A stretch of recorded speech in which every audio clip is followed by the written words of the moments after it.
It's just comedy.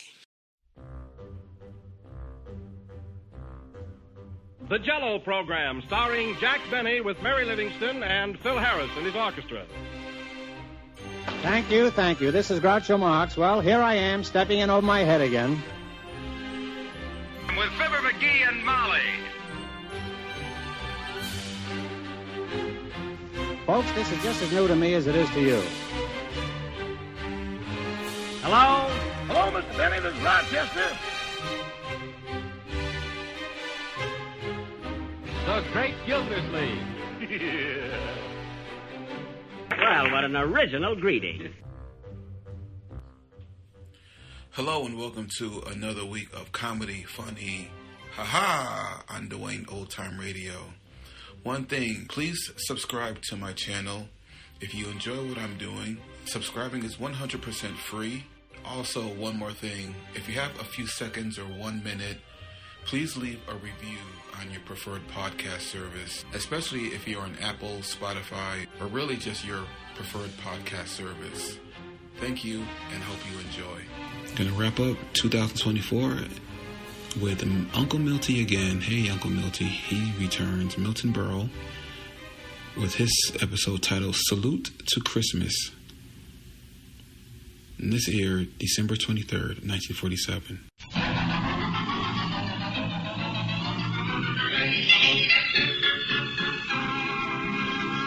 Make no mistake, of all leading cigarettes, one and only one is recognized by eminent nose and throat specialists as definitely less irritating.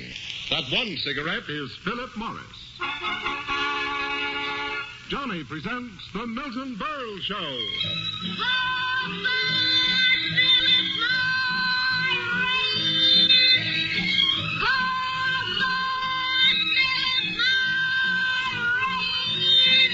Here comes Johnny, ladies and gentlemen, to remind you, if every smoker knew what Philip Morris smokers know, they'd all change to Philip Morris. Yes, they'd all.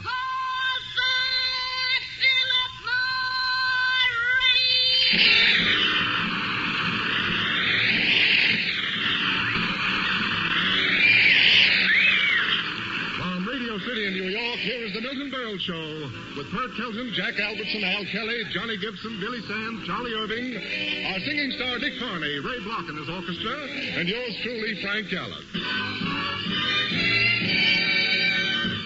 Ladies and gentlemen, this is the week when Santa Claus pays us a visit with his familiar old bag of gifts.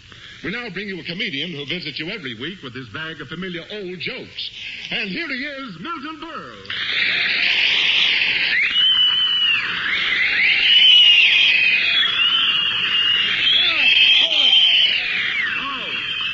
Who we got out front? Whistler's mother?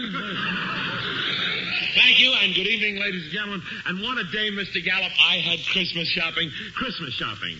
That's American for buying something someplace for somebody who somehow buys you the same thing for the same price on the same day in the same store.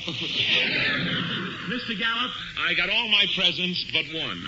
I still don't know what to get the sponsor. You know, I want to get the sponsor something he'd like better than anything in the world. Get him Bob Hope.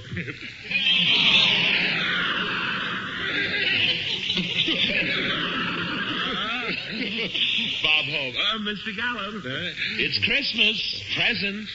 Oodles of goody for good little announcers. Watch your P's and Q's, Mr. G. When the old year goes, you wouldn't want to go with it, would you? Would you? Burl, I hope you haven't succumbed to this sentimental foolishness and bought me a gift. Sentimental foolishness? So that's the thanks that you get for trying to do something warm and friendly in the Christmas spirit. Sentimental foolishness. Then you did get me a present? No. I just can't seem. I drove over in a Studebaker. I just can't. Don't applaud. It's Christmas. You want to give me a present, not applause. I just can't seem to find anything for you, Mr. Gallup. I really can't. I wanted to get you something for lying around the house. Lounging pajamas? No, a slab. Okay, then, Mr. Gallup, since there's nothing you want me to get you, at least let me shake your hand. Shake my hand? Yes. Oh, in that case, there is something you can get me. What? A rubber glove. Oh, that's jazzy. A rubber glove. Rubber glove. See, this is going to be a good year. Good year. Oh, brother. I bet tomorrow Lionel Barrymore will get more laughs as Scrooge. Remember? More laughs as Scrooge. That girl can't walk out on the broadcast. Don't let her out. We need them all in here tonight. Mr. Gallup. Walking out on the show. Mr. Gallup, changing the subject, or getting back to the subject of Christmas, you're coming over to my house Christmas Eve, aren't you? Oh, I'm sorry, Burl. I can't make it. But you promised. You promised, Mr. Gallup. Oh, Jay. Skelton, I'm kidding. I was banking on you to be Santa Claus. Santa Claus? Yes, Mr. Gallup. We have no fireplace, and you're the only one I know that's thin enough to come down through the hot water pipe. Hot water pipe. That's what I get for telling an original joke. It won't happen again tonight, so on with our Christmas show.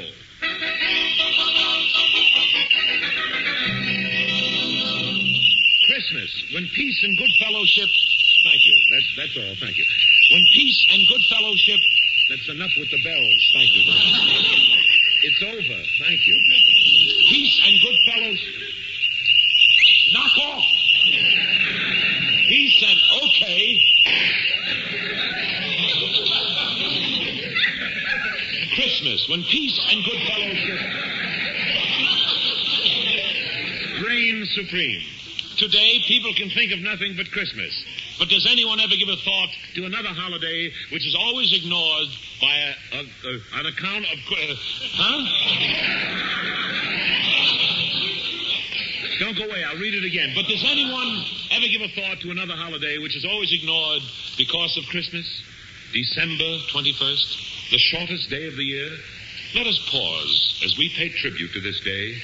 Ladies and gentlemen, a salute to December 21st, the shortest day in the year. Thank you. On with our Christmas show. Ladies and gentlemen, no Christmas program is complete without that famous poem, The Night Before Christmas, as read by America's most beloved poet, who is with us tonight, Mr. Ralph Waldo Finster.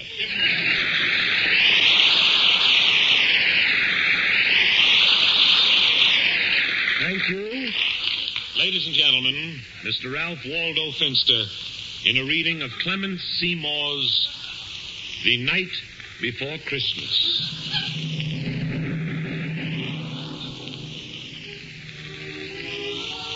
It was the night before Christmas, and all through the calm, not a creature was stirring, not even a grizzum flip fang. When out on the shrubnet there arose such a slabber, I sprang from my Clyde to see what was snuffed a beside. When what to my wondering bloom should have cropped but a miniature slimy and 8 tiny pasternacks. With a little old man so lively and flow, I knew in a moment it must be Sam Krause. More rapid than dribbles, all his clodneys they came, and he whistled and balustrated and called them by name. Ho, Dasher! Ho, Dancer! Ho, Smallman! Ho, Snooblebein! Unhammet! Unnibblet! Unumblick! And Strutowat! He was dressed all in chorus, from his crop to his mind, and his clothes were all covered with epis and tries. He had a broad face and a little round crowbin that shook when he laughed like a bowl full of butcha. He tried to receive him to his team to the knot, and away they all flew like the cry on the blinding. But I heard him exclaim as he ladled his bridle, Happy Christmas to all, and to all a bridal diddle.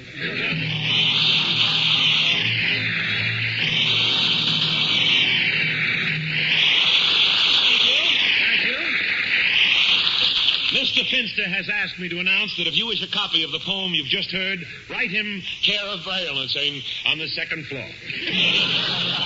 Ask for Mr. McMurray, and if he's not there, Charlie Corridon will purge him.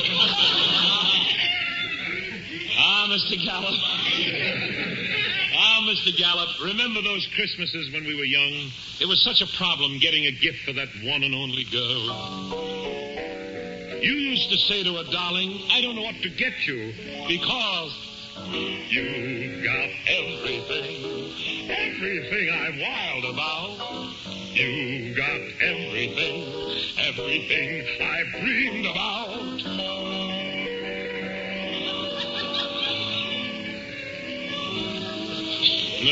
Cynthia. Yes, Cynthia, you had everything, but it was just in the wrong places. Radiant Cynthia, your face reminded me of the son of Frankenstein. It was your eyes that captivated me, Cynthia. You weren't exactly cockeyed, but you were the only one who could watch a ping-pong game without moving your head. Cynthia, if only you didn't have such big ears. It was hard to tell whether you were born here or grounded by bad weather. Grounded by bad weather. Boing!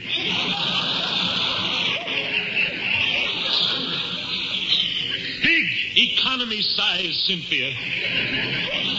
Remember that Christmas that you hung up your stocking with a note asking Santa to fill it? He did.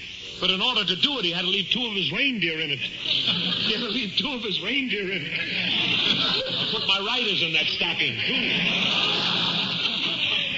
No breathing space. Simple, unaffected Cynthia. Remember when I bought you that pair of earrings? You put one in your nose and you threw the other one away? You shouldn't have thrown it away.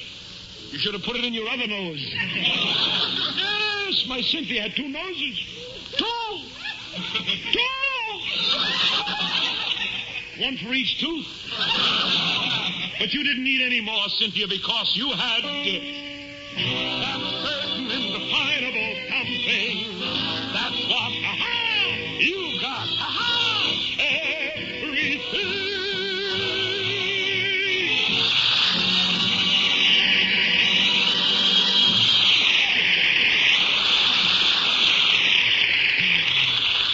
From New York to California, from Louisiana to Oregon, from city after city all over the country, eminent nose and throat specialists make this report. Listen. We are convinced Philip Morris is definitely less irritating than any other leading cigarette.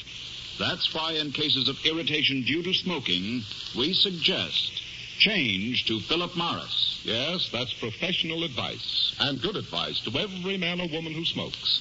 Change to Philip Morris. Because the cigarette that gives you the least irritation is the cigarette that gives you the most enjoyment. And after all, it's pleasure, deep, rich pleasure that counts in smoking. And the full measure of smoking pleasure is yours to enjoy day in, day out in Philip Morris. That's why we say, if every smoker knew what Philip Morris smokers know, they'd all change to Philip Morris, America's finest cigarette.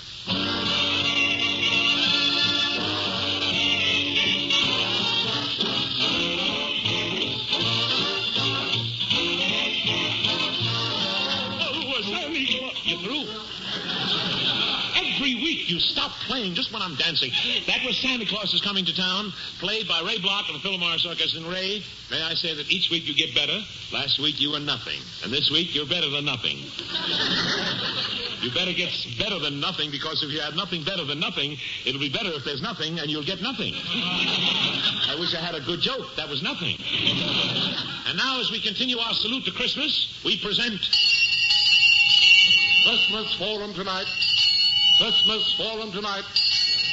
The question, will Santa Claus ever be replaced by General Myers?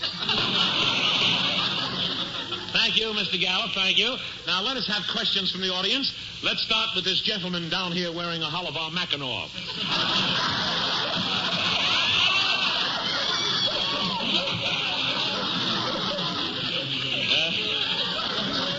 Yes, sir? Mr. Berle, I represent a group of listeners who would like to come to your home Christmas morning to hang something on your tree. You'd like to hang something on my tree? Yes, you. Thank you. Take it up with the branch office. Let us go on. All right, this young man with the bare midriff and the basket of bananas on his head. Young man, what is your name? My name is Cocker Spaniel. Your parents named you Cocker Spaniel? Yes, they wanted a dog. Oh, I see. I got the coldest nose in my family. I can understand that. If you want to be my friend, let's not discuss the whole thing. Don't discuss it? No, just give me a bone and pat me on the belly. I'll do that. Everybody makes fun of me. My girlfriend is the only one who understands me. What's your girlfriend's name? Lassie. All right, fella. You have a question that has to do with Christmas gifts? Why, you giving something away all of a sudden? No, but I'd like to see before I die. You giving someone a present. Now, wait a minute. You wouldn't give anybody the lint off your union suit. Now, listen. Why is your heart as soft as your head? You're so cheap, the only tip you ever left was on a bad asparagus. Look, you don't... You're such a miser, people don't know that big pot is really a money belt. Please. Shut up, you fat old piker. Please. Let us control ourselves. Let's hear from the ladies in the audience. All right, this lady in the aisle burping her baby. What is your name, madam? Tallulah Feeney. I'm a homemaker. I see. And you have a question concerning Christmas gifts? Yeah. How can I stop my husband from buying me them corny gifts? His taste is all in his feet. Your husband buys you the wrong gifts? Last Christmas, he got me perfume. You heard of Chanel No. 5? Yes. Schlemiel No. 1. That's awful. Once he bought a perfume that was like dishwater right out of the sink. Sink? It sure did. I see what you mean. I told him he should buy something for the house. There's lots of little things you can get in the kitchen. Little things in the kitchen? Yeah, he come home with an exterminator. I understand. What ideas he gets for gifts. This Christmas, he said he was going to get me a trombone. A trombone? Mrs. Feeney, what can you do with a trombone? I'm afraid to ask him.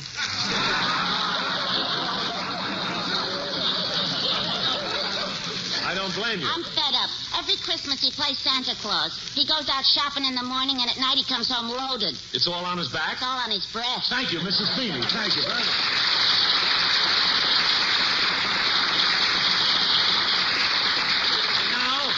And now, as a climax to our Christmas forum, through the courtesy of the post office, we present that famous mailman upon whose brawny shoulders and mighty back your Christmas mail was brought to you. None other than Big Jim Featherfield. Ladies and gentlemen, Mr. Featherfield.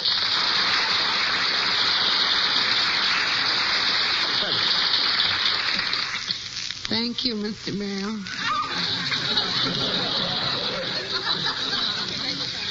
Thank you for this glorious tribute to us mailmen who unflinchingly trudge our appointed rounds through sleet, through snow, and around Christmas we go through hail for you.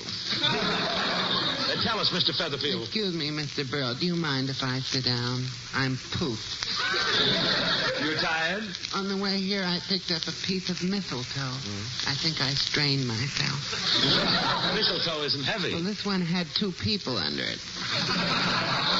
Mr. Featherfield, you have quite a record. You've never delivered a wrong letter, and you've walked your rounds for 25 years. Those are tremendous feats. You should see them with my shoes off. They call me the life of the dead letter office. I see. Mr. Featherfield, I understand a great complaint by mailmen is that they're always being attacked by dogs. How about that? Yeah, how about that? My left leg has more teeth marks in it than a piece of waxed fruit. It's dreadful. Oh, I don't mind the dogs chewing on my legs, Mr. Berle. You don't? No, but when they're through, they drag me away and bury me in the backyard. Oh, no. Sometimes I'm buried for as long as 3 days before the dogs remember where they put me. You poor mailman. Those heavy bags that you have to carry on your back all day long. Mr. Featherfield, you must go around with a stoop.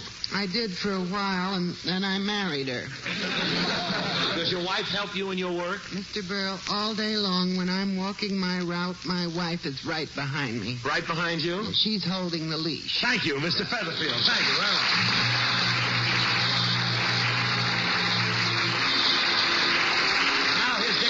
Singing a song that today is everybody's favorite. On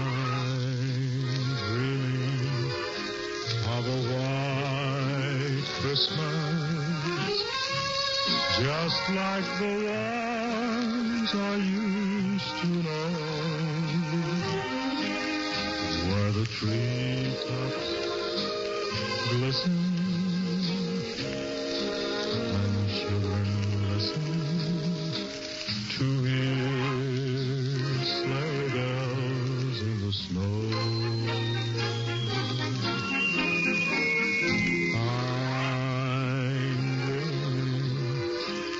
Of a white Christmas with every Christmas card I write. May your days be merry and bright, and may all your Christmases be white.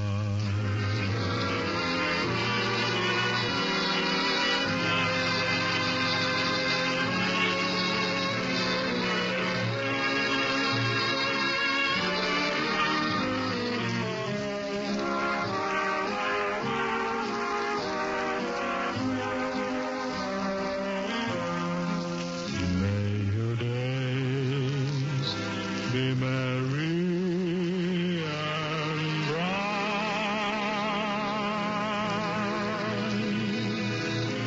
and may all your Christmases be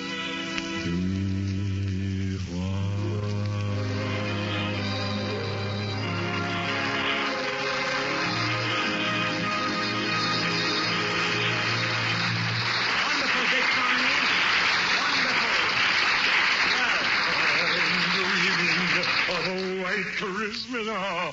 In Washington, since they published that list of grain speculators, they're all dreaming of a wheat Christmas. A wheat Christmas. You think I'm not nervous? Once they start investigating who's got all the corn, goodbye, Milton. Think I'm kidding? Mr. Gallup, what trouble I had buying my wife's Christmas gift. You did? That's clever. I did, Mr. Gallup. For months, my wife had been raving about a little chinchilla muff with a sheared beaver pom-pom on it that she'd seen in the department store. Mm-hmm. So I went down to the department store.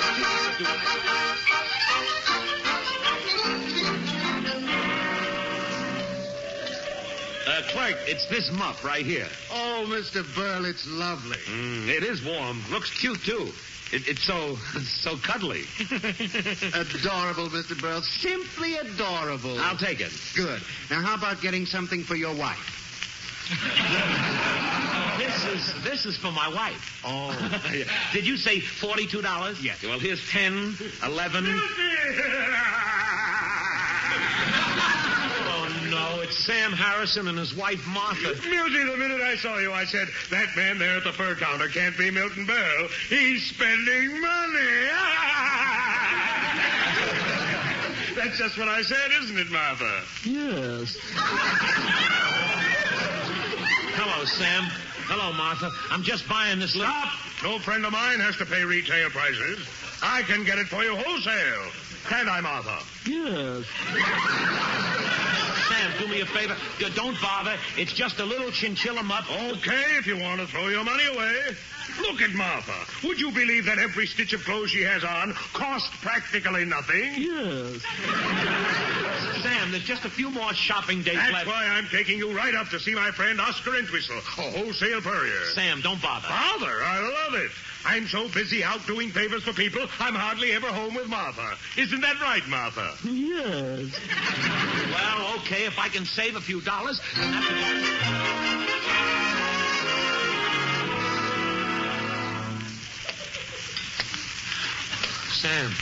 Sam, where are you leading to me? It's pitch dark in here. Oscar's place is down this hallway. That's what you said when we went through that Chinese restaurant. We've been groping around for a half an hour. Wait, here's something. Oop. Is that you, Martha? Yes. Here's your place, Sam. It says Oscar Entwistle. If it grows hair, we got it. Sam, I don't even know the man. And I feel... Oscar would be insulted if I didn't bring you. Why, he's my best friend. Any friend of mine is a friend of Oscar's. Let's go in. Well, if he's a good friend of yours... Here comes Oscar. Watch his face light up when he sees me. Oscar! Who are you? Sam, let's go. Oscar, you were at my house last New Year's Eve. You passed out, remember? Yeah, that's the night I got rolled. Sam, let's go. Oscar, look who's with me, Milton Berle. I heard his program. Sam, let's go. Oscar Miltie wants to buy a little chinchilla muff. With a shared beaver pom-pom. Oh, he just wants to buy a little chinchilla muff. With a shared beaver, Sam, let's go. Wait, you're lucky. I got just one left, only $6. Only $6? Shut up. Yeah. Part of an ensemble. With a muff, you got to take the beaver booties, beaver earlaps, a beaver sweatshirt, and a beaver tail radiator cap. $300. 300, Sam, let's go. Miltie, Oscar is saving you a fortune. It's wholesale. Well, okay, if it's such a bargain, I'll take it. You said the price was 300? Only if you take the coat that goes with it. That's 600. 600? Shut up. Yeah. Miltie, a beaver coat for only 600. Take it. Well, I don't know. Tell me, is it real beaver? Real beaver? We got to keep these coats tied down or they'd be building dams all over the place. Real beaver coat, eh? Okay, I'll take it. Shut up. Yeah. You came in here to buy them up, right? Yes, I did. Look, for the 600 you're willing to spend, I can make you up a nice mink muff. A mink muff? But I don't... Shut up. Yeah. I'll look in the stock room and see if we got enough minks to make up a muff.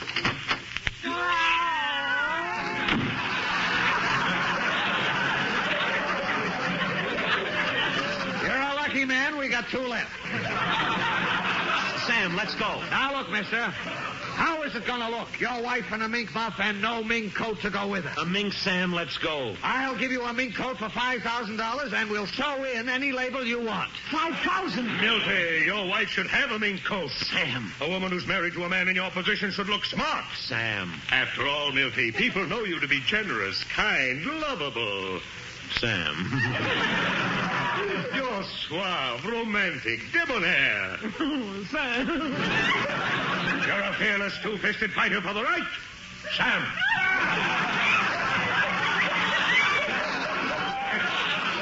And underneath beats a heart that's warm and sympathetic. Oh, Sam, you're terrible.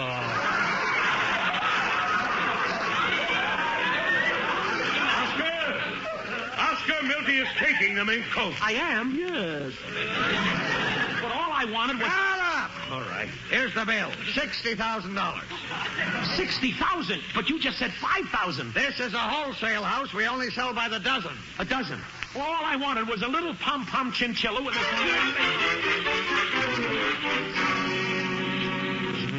Dreaming of a white Christmas. Hello? Yes? Is this the Harrison? Yes. Oh, is that you, Martha? Yes. Is Sam there? Yes. Can I speak to him? Yes. Thank you. Oh, that Martha. Talk. Windbag. Hello, Miltie. Sam, I just called to tell you I got the loan from the bank, mortgaged the house, got my wife a job, and we made the first payment on the 12 mink coats. Good. I sold 11 of the coats, only lost $40,000 on the whole deal. That's business, Miltie. Yeah, that's right. Well, I'll be seeing you. Oh, wait, Sam. I called you up especially to ask you to do something. Oh, what is it? Funny, I can't seem to remember. Oh, now I remember. What do you want me to do, Miltie? Drop dead.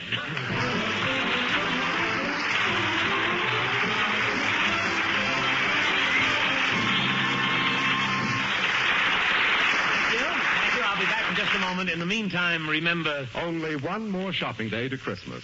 But there's still time to give the friendliest gift of all. A gift of Philip Morris cigarettes in the smart and distinctive holiday wrapping. No gift is easier, more convenient to buy. You don't have to push through store crowds. There's no problem in making up your mind. Just step up to any tobacco counter and call for Philip Morris in the gay holiday cartons. And remember, Philip Morris is always welcome, always appreciated.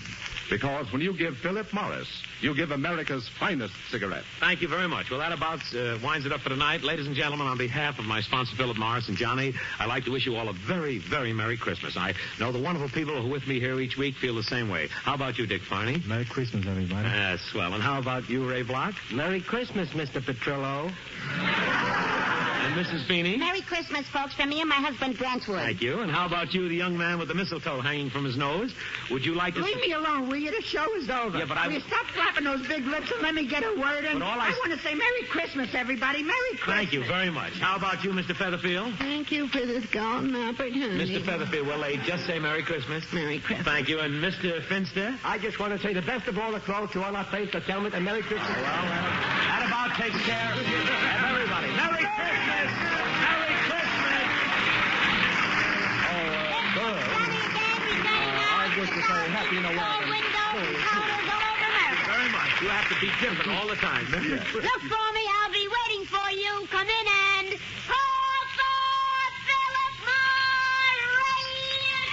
Yes, if every smoker knew what Philip Morris smokers know, they'd all change to Philip Morris, America's finest cigarette.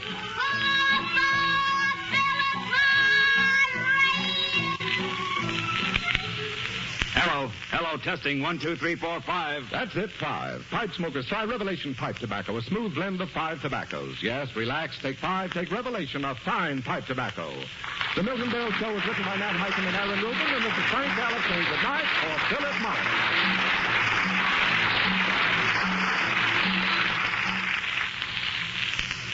This is NBC, the National Broadcasting Company. Thank you for listening to and showing your support for my podcast. If you would like to receive notifications of when new episodes are posted, please subscribe to my channel. Subscriptions are 100% free, and they really help me get an idea of how I'm doing. Well, hope you enjoyed, and until next time, stay safe, wish you well, and as always, peace.